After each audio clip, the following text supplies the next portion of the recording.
Thank you, Father Kuharski, Father Kelly, Reverend Fathers, beloved sisters, any honored guests, and of course, my dear brothers. My priest hero is Father Walter Nolte of the Archdiocese of Omaha.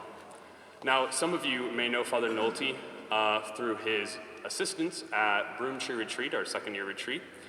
But I got to know Father Nolte when I was assigned to live with him during the summer of the pandemic.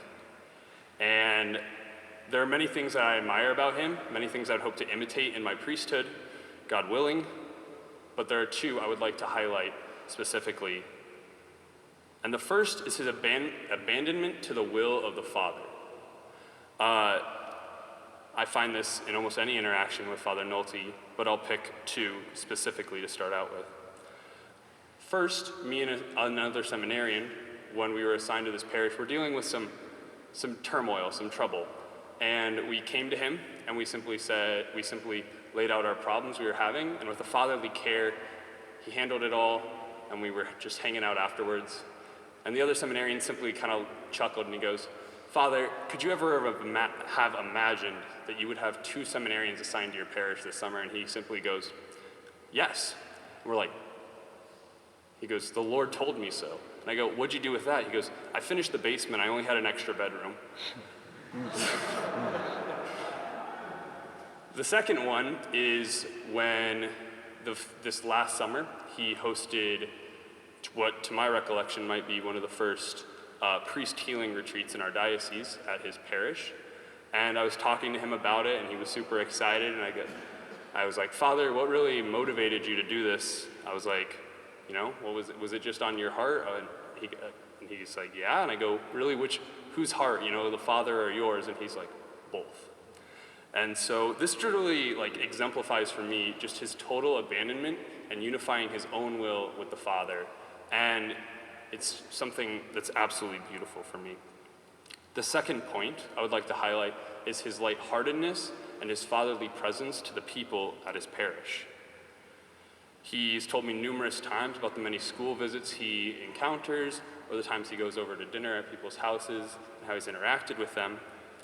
But one of my favorite stories was actually when I was assigned to teach Totus Tuus at his parish this last summer. And of course, if any of you have done Totus Tuus, you know that if the kids are good, they get to make an ice cream sundae out of some of the teachers. They put chocolate syrup, caramel, sprinkles, and so the kids had earned a few teachers, and so we had picked the two out. And Father Nolte steps up and he goes, "As pastor, it's wonderful. I have so many people that help me do my job, minister to my people, but also I'm pastor, so sometimes I get to ignore them all. So instead, you're not only going to get to Sunday the teachers, but you're also going to get to Sunday himself and the associate pastor." Organized chaos ensued. The kids loved it. It was an absolutely wonderful experience for them. The second was when I encountered him during one of the school visits, and he was explaining to me that he goes, "The kids love it.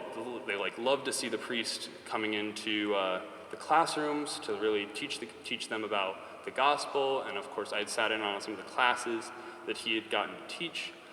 But he remarked later that he goes, "My favorite part is right as I'm about to leave, I just kind of throw candy to all the kids and just watch them go a little crazy." And for me, it was just such a beautiful reminder of a priest that doesn't take himself too seriously, doesn't change who he is to become some cookie cutter church bureaucrat, but a man who encounters his flock in the way that the Lord has really presented them to him with the gifts that he has. And so Father Nolte, I would like to thank you for all the inspiration that you've given me, all the great lessons you've taught me, all the spiritual wisdom that you have bestowed upon me all over these years. I can only hope that I can imitate a small portion of that to the people that I will one day get to minister to myself. And with that, I can only say one last thing: praise be Jesus Christ. Amen.